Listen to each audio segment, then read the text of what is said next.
Finance Committee meeting, Wednesday, March the 8th, at 8:40. We want to welcome all of you that are here today and those that have joined us virtually this morning.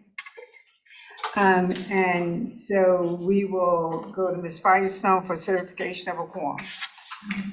Thank you. Chesterfield County, Mr. Carroll. I'm here. Hanover County, Mr. Peterson. Here. Sorry, Chair Peterson. Henrico County, Mr. Thornton. Here. New Kent County, Vice Chair Page. Here. City of Richmond, Mayor Stoney. That concludes the roll call for attendance. We do have a quorum. Thank you. Consideration of amendments to the action meeting agenda. Are there any considerations, any corrections, deletions, revisions? Seeing and hearing none, we will move on to item 4, which is approval of the February 8th meeting minutes. Same question, are there any deletions, corrections, revisions? If not, the vice chair will entertain a motion. So moved. Second. Okay, moved by Honorable Mr. Thornton and approved, second by the Honorable Mr. Carroll this morning. All in favor, do we have to do a roll call on this? Yes. Okay. I vote aye. We'll have, y'all get me now. She says aye too. Okay. All in favor? Aye. Aye. Opposition, extensions? Okay, hearing none. The meeting minutes for February the 8th have been approved. At this time, we will have our public comment period. Are there any that have called in or that are here for public comment period? Ms. Firestone, did you get any? No? We did not. Okay, hearing none, we will now close our public comment period. And we will have item 6, which is our CVTA Finance Committee Chairman's Report. I guess it's Vice Chairman today. Okay, cool. So we'd like again to say good morning. Thank all of you for being here. It is never taken for granted when you take minutes out of your day to be present at these meetings. Today is Women's History Month, History Day. Today is the day. And March is the month. So with it being Women's History Day, would absolutely like to first extend our congratulations to the Honorable Congressman Jennifer McClellan, that was sworn in on yesterday, to the women of the city of Richmond that are enjoying their day, to thank you along with all of the women that strive to make a great positive impact on this great Commonwealth. And so that's all I have at this time. For item number 7, we do have CATV activities report. We will hear from Mr. Parsons, and then we will hear from Ms. Smith with your reports. Mr. Parsons? Thank you, Madam Chair. Item 7A is the financial activities and investment reports. I believe this is the same report that the full authority had in their packet at its last meeting. We're kind of mid-cycle right now. So there isn't any new information here that wasn't reported at the last authority meeting. I will say that we continue to work closely with Chesterfield County on the investment portfolio, and now that we do have a 6-year plan for CVTA regional fund needs, we are able to dynamically reinvest funds as they're available so that the portfolio continues to grow. So I'd like to continue to extend my thanks to the Chesterfield County team for keeping us on our toes and making the right decisions. Page 8 has the tax collections and allocations report for I guess through the end of November. Lifetime to date, Total receipt of taxes for the authority is just over $450 million. So not too bad for a couple years' work. Absolutely. And hopefully with the announcement on yesterday or day before yesterday of Bucky's coming to New Kent County with over 121 gas pumps. Oh, my gosh. Hey, isn't that great? I was like, yes, They must have heard they were widening the road or something over there. yes. You think? I mean, you say that, but a lot of it is, has to do with, their opening has to do with when the interstate will be widened to, exit 214.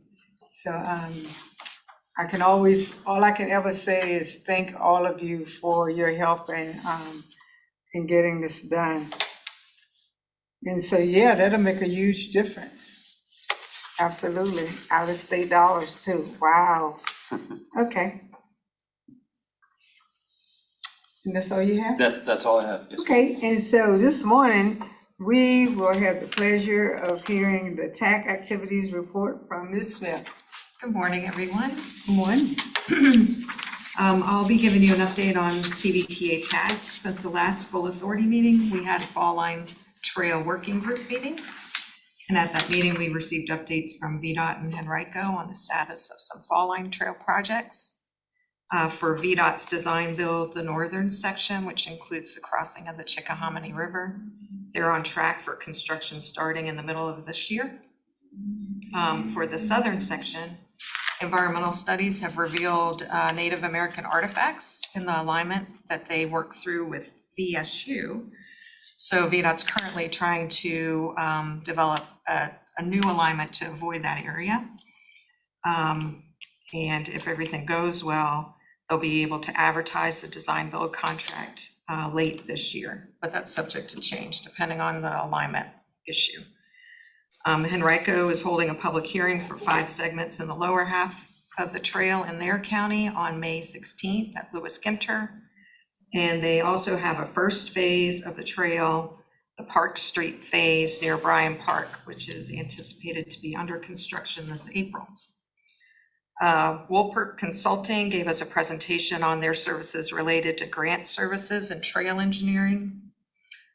We heard that the wayfinding plan proposals are due in April, and that plan should be complete in August.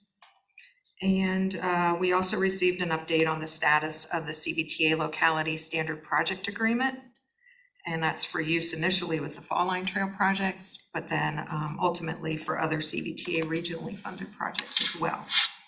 And that draft has been developed in coordination with Richmond, Henrico, and Chesterfield, and has been reviewed by Hanover.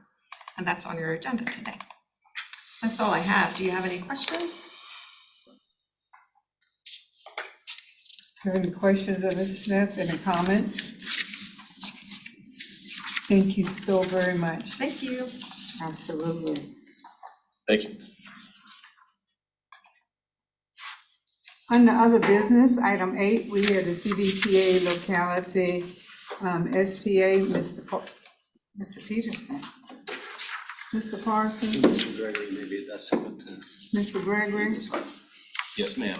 Madam Chair or Vice Chair, the SPA is in your agenda packet. It's the draft SPA at this point, still somewhat of work in progress. I believe this is, say 95% final, but the jurisdictions, mainly Henrico, Richmond, and Chesterfield, with also input from Hanover, as was mentioned, continues to be slightly modified, but we believe that we would recommend and request that the Finance Committee take the action requested in your agenda packet today to recommend approval by the full body at the next meeting, subject to some minor revisions. We believe that by the end of the week, it will be in final form finally. And this, as you recall, this special or standard project agreement is going to govern situations wherein the CVTA has chosen to fund a project with the 35% regional funds. and the jurisdiction in which the project will occur will self-administer the project. So those projects will largely take place in Henrico, City of Richmond, and also to a large extent Chesterfield, who have the capacity and ability to self-administer those projects. The other jurisdictions conceivably could utilize the standard project agreement if they chose to self-administer the projects, but most of those projects are going to be managed by VDOT within those jurisdictions, in which case we would use the larger SPA in cooperation with VDOT in those jurisdictions. But conceivably, we could use the smaller, the more streamlined SPA that's before you today, but that's going to be, those decisions will be made down the line as those projects arise. But there will be some minor modifications to this by the end of the week, should be resolved, particularly relating to the ongoing maintenance of projects and right-of-way acquisition, and also some of the forms that are in the towards the back of the agreement, the appendices, Appendix A and Appendix B, that will Barb is providing further input on that. So this should be ready to go by the end of the week, and the action requested today would reiterate that request, that you recommend to the authority that they approve it. And this will be, the initial project that this will be utilized for will be the Fall Line Trail project, which will be administered in Henrico and Chesterfield and the City of Richmond for those phases. So we want to get this in place as soon as possible. So should be ready to go very shortly. Sorry if that seemed a little disjointed, but happy to answer any questions if I can. Oh, we're all about that today. Are there any questions or any comments for, I'd like to ask Madam Chair, Mr. Gregory, in your professional opinion, Ms. Gregory, what are the pros and cons of this agreement? Well, the pros are that it's a streamlined agreement that allows those jurisdictions that I mentioned, Henrico, Chesterfield, and the City of Richmond, to self-administer projects when that's appropriate, when those projects are funded by the CVTA. So it's a CVTA regional project. This agreement is much more nimble than the huge SPA that we have with VDOT, which is like 35 pages long. This is a more streamlined version of that. And so the benefits are that it's more streamlined, it's more manageable, and it's also, we're able to use it as a vehicle to do these projects, and it can be modified and revised as necessary on a case-by-case basis, but we have the format or the template ready to go. The cons, well, no agreement is perfect, and so it will still be subject to some customization for each individual project along the way. You can never conceive of every possible permutation of facts or incidents that might arise. That's just the nature of the world in which we live. But so that's one con. Otherwise, it's a collaborative and iterative process in its development, and we have a lot of stakeholders that have contributed to it. But we're sensitive to everybody's needs, and so it's been a process getting to this point, and we're all pretty much there. But so that's one of the cons as well. Is just there's lots of stakeholders, lots of people that want to have input on this, and and with good reason. And so you just have to be flexible. So. Thank you. And my follow-up question to this, for some of us who have a concern about not allowing the CVTA to become a cash cow, is there any way that this relates to that in any way? Well, I think it does. I think I would urge the CVTA to be sensitive to that. I know that it's my understanding, I don't know, but it's my understanding that VDOT is going to be approaching projects on a more locality-oriented basis. So I think the CVTA has a great deal of capability with the revenues that it that it derives from the taxes.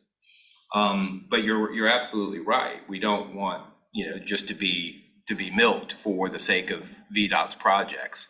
So I do think that the CVTA should jealously guard the revenues that it is entitled to under state law, and that it should be careful in working with not only VDOT but its member jurisdictions to make sure that projects are appropriately budgeted for, or that the costs are properly identified. I think that's something you all have talked about a good deal about, where do these estimates come from? Are these estimates accurate? How do we adjust for economic changes? And so I think you're absolutely right that we need to be careful about that. And I think you all are sensitive to those problems and taking the appropriate action to consider them. Thank you. You're welcome. Madam Chair. Yes, sir. I think when I look at this agreement and what it's structured for, what I think is important is that it allows for the CVTA to hold accountable the locality that has entered into the agreement to actually manage the project. And I think it's important for the CVTA to have that ability so that if for some reason, for example, the locality doesn't meet what it's supposed to be in the timetable of when it's supposed to be done, or the fact that there's an audit function that's part of this that requires the locality to provide the CVTA on how they're spending the money, what the money and how that works, including if, for example, there are extra dollars at the end of the project that didn't get spent, or on the other hand, if there's cost overruns that they need to report to the CVTA. So I think it also, not that the CVTA wouldn't have had the authority under the law. It's because we know what we can and cannot do based on the statute. But I think it kind of spells it out more with the localities, so it's less ambiguous about what their responsibility is and how they have to work with the CVTA during that process. And so, I think it's a good idea to have the agreement. I think we're almost where it needs to be, not quite there. But I do like the fact that it holds the localities accountable to the CVTA, and it gives us the CVTA some pretty spelled out authority to basically say, look, if you're not doing things the way you're supposed to, or if you're not meeting these requirements, then you're in violation of this agreement. And even to the point where I think at one point it talks about having 60 days to respond back if there's a breach. And if you don't respond back in that 60-day time period, then you understand what the ramifications are, that the CVTA has authority to act if you're not acting appropriately based on what the requirements are. So I like the fact that it holds them accountable. I think that's important for the future. So that's why I'm in favor of this. So, Madam Chair, yes, sir. I do not have any concerns with anything said by Mr. Thornton or Mr. Carroll. The concern I have is that we've looked at this before and we've said we need things to have to be corrected. Now we're still saying that. I have a bit of a problem sending something with a recommendation to the full committee that is not complete. I would like to hear other people's thoughts on that. I feel like our responsibility is to make sure we have it in good form before we send it to the full committee. Yes, Mr. Peterson. Yes, sir. I certainly appreciate that input. And we thought it was complete, and then we got further input from the localities, including Hanover, and so they wanted to make further changes. So far be it from me to not accept that. I certainly want the localities to be fully invested in the process and to get the agreement where they think it ought to be as well. So And I think that that input and the changes that we're developing now, and like I said, we're 95, maybe even 99% there, will make it a better agreement. So if the finance committee is not comfortable with taking action to make the recommendation to the full authority today, I'm fine with that. Just the only con, if you will, to that is it's going to push back our timeline even further. So the localities are anxious to get this in place because the Fall Line Trail project, they want to start taking more affirmative action on the design and construction of those of the Fall Line Trail. And so if another few weeks or another month goes by, they're just going to be that further behind schedule. So want to get it done as soon as possible. If I think it's up to you. I would defer to the committee, but I'm comfortable with your taking action today or not. Either way is fine. Chair Peterson? Yeah, my concerns, what the urgency, I know we want to get going, but is there an urgency that we cannot have these last items incorporated and maybe presented to us for review again before the CVTA meeting? Well, I might ask the members of the TAC to speak to that. They've been working on this, for some time now, and if they want to mention, their concerns, if they have any, about a further delay. Before we go there, maybe somebody can explain more specifically what are the items that are subject to change. Some of them are just clerical. I want to make sure that the ongoing maintenance responsibilities, which I think we've resolved, are included in the agreement. And also the right-of-way, which I think we've also resolved as of late last week, about what happens if there's like leftover right-of-way, or if the project somehow does not follow through and there's right-of-way that is not utilized for the project, what happens with that right-of-way if it's been acquired with CVTA funds. And then the other items are more clerical in nature, and I think we have the right-of-way resolved, but the other items are more clerical in nature regarding the appendices A and B that are just the forms that are going to be utilized for the reporting. So that's pretty much non-substantive. I don't see a real substantive concern there. But I don't know if Barb or Todd want to mention that, or just address that, or address any of their concerns about further delay. I certainly, I don't have a sense of urgency, but I know that is coming more from the localities. But Chair, I would ask legal counsel, when do you think at the earliest time that this document will be completed and be ready to send out to the CVTA members of the full body for review? Because what I would like to see, if we get it done and it's completed, we can send it out for full review ahead of time. I'm not talking about 2 days ahead of time. I'm talking about weeks ahead of time, because I think our next meeting is on March 28th, if I'm right, full CVTA, which means there's plenty of time for the full committee to be able to review it and respond back with any changes or recommendations. And then, quite frankly, we can have a robust conversation at the next meeting about this on the agenda. Certainly everybody who's on this, the finance committee is part of the full body. And if we get to that point and it's not ready, then we defer it. If it's ready, then we can take action on it. That's just my thoughts. This is my plan, Mr. Carroll, to make the final minor modifications by the end of this week. And, the TAC will be involved in that, and they'll see it, probably at least once or twice more by then, and then again on Friday.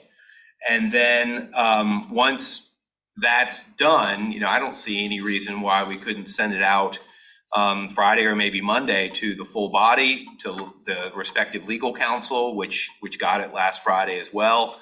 And then we've accomplished exactly what you're what you're asking for. At the end of the And then day, anybody who's on the finance committee meeting, if at the full body meeting, if we look at it and go, we don't think it's ready, then we'll tell everybody, hey, we don't think it's ready.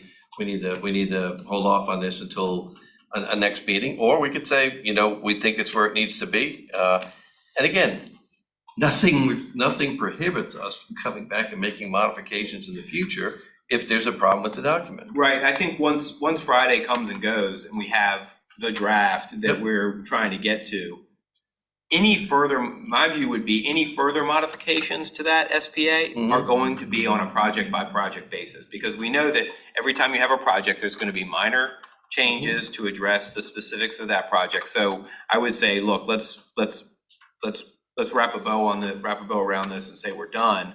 And then further modifications can be done at a later date or on a project by project basis.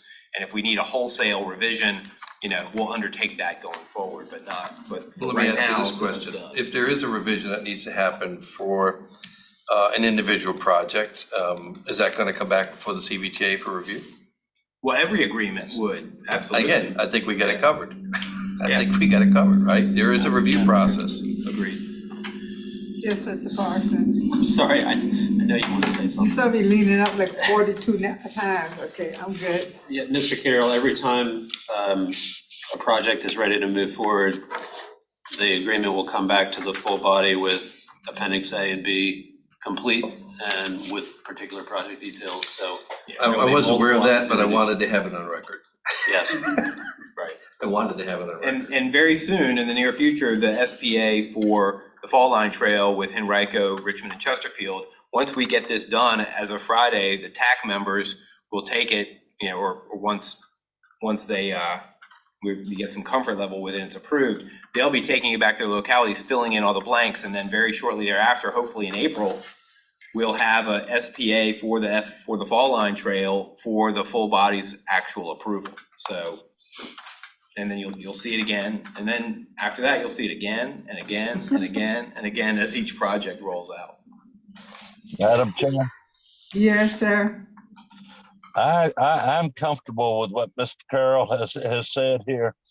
I think if we send this to the full the board, I'm very comfortable with that as long as we have it complete when it goes to the full board. I don't want to ask the full board to do what we're being asked to do today, to send it, to approve it, subject to further changes.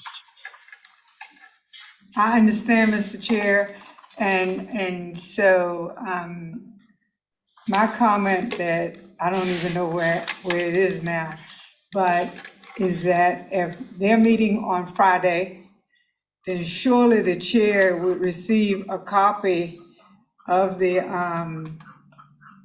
completed document that will be sent to the locality attorneys for review. And so that document will be ready by Friday to send out. And if the document comes back,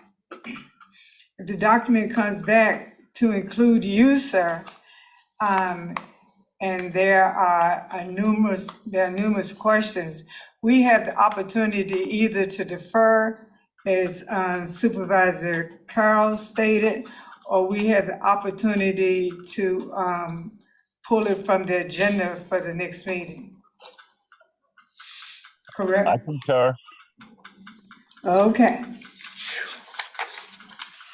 So the motion is, Mr. Gregory, The motion is in your agenda packet on page 2.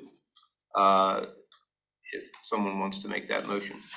Madam Chair, I'd make the motion to move it forward to the full committee for consideration.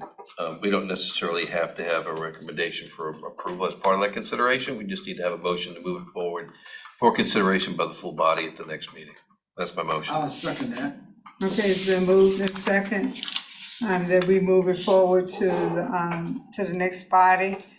We want to take a roll call vote. Yes, ma'am. Mr. Carroll. Aye. Chair Peterson. Aye. Mr. Thornton. Aye. Ms. Page. Aye. The motion carries. Motion carried, thank you. Now, item 9 are the other business, our future meeting topics, and that will be found on page 18. And we will talk about possibility of talking about our financial policy review and amendments and our regional projects fund allocations as of today. Do we have any any topics that are of our interest that we would like to discuss? Madam Chair, I'm assuming that would require PFM to come in and do a presentation in relation to those two items, is that right? Yes, sir, and Christie, I believe, is on with us this morning. So are you available in the month of April to come forward with us? Sure thing, will do. Okay, if you would just get back with Mr. Peterson or myself, would appreciate it, ma'am. Will Thank do. you. Thank you. Madam Chair, Yes, sir. on this same topic, I do have another suggestion. If the committee deems it to be plausible, and that is that some of us been talking a long time about how to get people involved. I've been noticing that whenever we say public comments, we don't have that many people from the public domain to be speaking to us. And I must say, we have really given it a big push to try to get people involved. And I don't think we can be ever accused of saying, you know, we're not trying to get the word out. But maybe we should just have another discussion about from, you know, among us, maybe how are there more efficacious ways of trying to get the public involved. I believe the public wants to know these things, but you know, maybe do we have to go to them? Some people always say you have to go to the people. I'm not sure. That might be something it wouldn't hurt for us to discuss a few minutes, you know. But I just want to give us the credit. We have really been looking at this for several years. And we have really put things into place to make sure there was inclusion. Of course, we haven't arrived, but maybe we need to just look at it a little bit longer and see can we get some more ideas. And I could say, Supervisor Thornton, that a true testament to what you just said is that when the chair and interim executive director went around to the localities, we're not gonna use New Canaan example on this one, but how so many people were drawn in by their presentation. I call it their mini town hall. Maybe we need to think about mini town halls for our other committees. Maybe the other committees truly, maybe the public truly doesn't understand maybe what TPO is or what TPO does. Like we have pushed for CVTA, if we could tie that together. Maybe they just don't know what Plan RVA is. I think that we've done a lot with the schools and the emergency broadcast and all that this month, but yet we have not clicked Plan RVA and where we are with that. And I think certain topics interest you. When it comes to your children, that interests you. When your travel time, it interests you. I think if we could do those things to spark that interest, and that's just my thoughts and comments on that. But surely, sir, we are not gonna let it go down without a fight. Madam Chair? Yes, sir. I think Mr. Thornton has a great idea for us to have a more robust discussion on how we can, get the word out. I would tell you that as an example, at 11:30 today, Chet and I are actually doing the presentation for the Chesterfield Chamber at CTC Hall. And I would tell you that that room has usually got over 200 people in it. It's gonna be packed. It is every time the chamber holds an event there. I did also do a couple of Rotary presentations. You Both, went by yourself? yes, I went to the Goochland Rotary and I went to the two Rotaries in Chesterfield County. And it was very well received by the people who were in the Rotaries. And so, but one of the things I think that we need to look at is how do we collectively, on a monthly basis, remind people that that we're meeting, right? So, we've talked about this before, where some of the localities have, like we do, like Mr. Thornton and I did a podcast on the CVTA. But I do think that we need to be able to probably push it out more from each locality and each member organization that may have a following to say, by the way, this month, this is the lineup of the schedule for the CVTA, the TPO, Plan RVA, all of the different organizations that are all worked collectively. We have the forum coming up, I think on the 17th, and I'm certainly collectively we'll talk about it there. But I do think a more robust conversation to make sure that we have a more concerted effort, not just on what Plan RVA does for us, but we as localities who are all part of this. Absolutely. Have a bigger voice to get it out to our communities to say, if you're interested in what's going on in transportation, which I know a lot of people are, and really the big question is, when are you gonna fix my road, right? But it's also about getting to the community to understand how roads are maintained, what the role of VDOT is, those kind of things. So anyway, I think it's a good We have idea. finally gotten a media officer. So one of the things that we talked about 3 weeks ago was regional meetings and getting those on our schedule. We're doing a really good job on local, but what are we gonna do for our regional? And I think that with each locality, if we push that as well. Well, I mean, I certainly On think that that these county meetings are website. recorded. And so once they're recorded and they go out on the YouTube for everybody to watch, then we need to make sure that perhaps from the organizational standpoint, we're pushing it out to all the localities to say, please share this on your social media pages so that people can actually watch or even listen driving down the road, right? So if you save it as a podcast, for example, if you drive from here on 64 to the beach and you got nothing to do and you don't want to listen to the radio, You can listen to that 3 you can times. listen to the CVTA. That's right. And Madam Chair, one other thing too, follow up to my point there. One thing we haven't done is a PSA. We have not done PSAs. And I remember, this is some years ago, Richmond did one with the chief of police. I forgot what it was, but something about theft in cars or something. But that was rather cogent.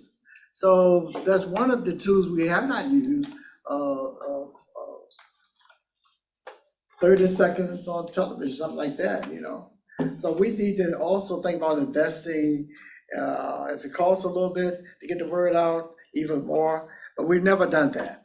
Okay, We've never done that. okay. Very good ideas.